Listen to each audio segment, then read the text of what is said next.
What is going on, ladies and gentlemen? My name is Espresso, and welcome back to another Black Ops 3 video here today on the channel. Today, we're going to be talking about a subject that you guys seem to really enjoy here on the channel, but this one not necessarily the way that we've normally done it. We're talking about mod tools today, but instead of showcasing anything in particular, we're rather going to be discussing a little bit of a theory of mine, that being the release date of Black Ops 3's mod tools. For those that know, we've seen some showcases, we've shown them here up on the channel, but they're only from a select few individuals, and of that, it's still the very base forms and the simplest versions in theory of what could be created. As of right now, the mod tools program is only in the alpha stages, making its way into beta and full release later down the line. However, there's no set public schedule for when it will move out of the alpha and into the beta, if not entirely into the public beta. So that said, can we take some guesses as to when it will be?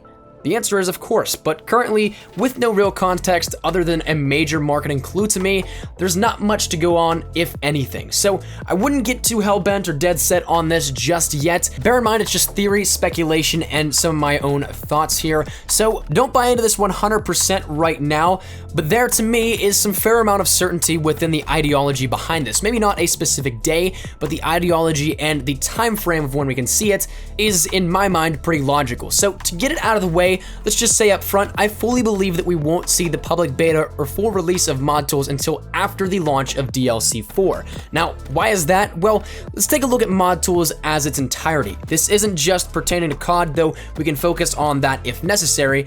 Mod tools in any game give a player or creator the absolute most freedom possible. With the tools and the knowledge to directly alter assets, modes, everything in the game's code pretty much, it's literally an unlimited amount of freedom that is occurring. So can you imagine the Rockstar development team intentionally placing height barrier sized ramps in GTA or Hulk modes in it? And can you imagine Blundell and the Zombies team to have Zombies maps underwater like the World at War custom map Leviathan? Actually, don't answer that just yet, because knowing Treyarch, they probably would. But anyway, you get what I'm saying here with this. Essentially, as you see, the player can literally have anything at their immediate reach. Custom modders and mappers will be adding just about anything that you can think of along into the game. And along with that, and the launch of mod tools means that on PC, you'll be able to play whatever you want that is created whenever you want in a server browser created just for the community. So what I'm saying is that it boils down to directly the content. Post-launch content in Black Ops 3, an unlimited amount of DLC, as my segue would suggest.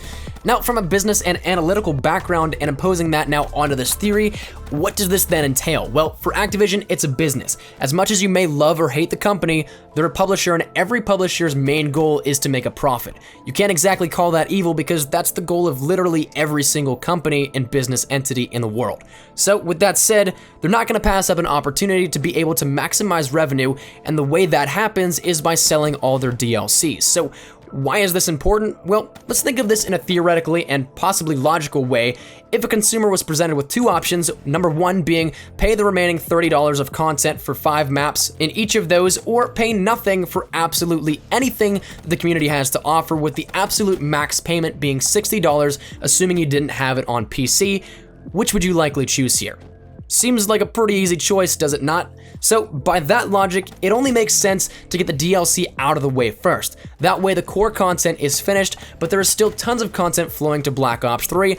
One of the coolest parts is that it's all community created, so the possibilities are literally endless, and with the amount of developers that could then jump in on the mod tools, there literally could be anything that you want here. Somebody says they want something like this added into it, and then it happens. It's not something that is limited to only one single development team. Of course, we can't exactly end this theory up without telling our thoughts on when exactly we can see the release date for it, but once again, I have no idea, but based on this theory that I have, I'm taking a stab in the dark. So I wouldn't hold my breath for the exact date, and bear in mind, once again, it's just speculation. So, however, we do know that COD XP is going to hold a lot in terms of the Call of Duty world. COD Champs, Infinite Warfare's multiplayer reveal, along with that comes a playable demo and perhaps the announcement of a beta, and of course, playable demos of DLC 4 in Black Ops 3. Now, COD XP takes place at the Forum in LA from September 2nd to September 4th, which is already very late in all aspects of what we know is being shown off, and for that reasoning, I can't expect the release date to be very far after that, and I'm talking like Tuesday, September 6th,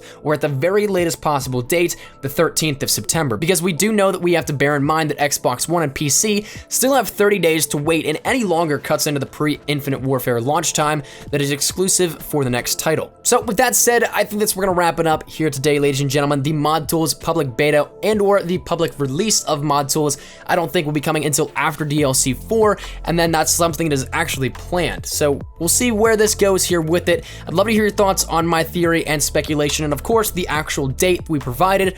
Love to hear your thoughts down there in the comment section down below. Any and all thoughts are greatly welcomed. Seriously though, give me your guesses on when you think we can see this. But other than that, if you did enjoy the video, make sure to drop a like rating down below. And if you guys are new to the channel, make sure you subscribe. We're on that road to 50,000 subscribers, so every little bit does help and is of course greatly appreciated. And finally, if you guys want to stay connected with me, Twitter is the best place to do so. Link is down there in the description below. But thank you so much for watching.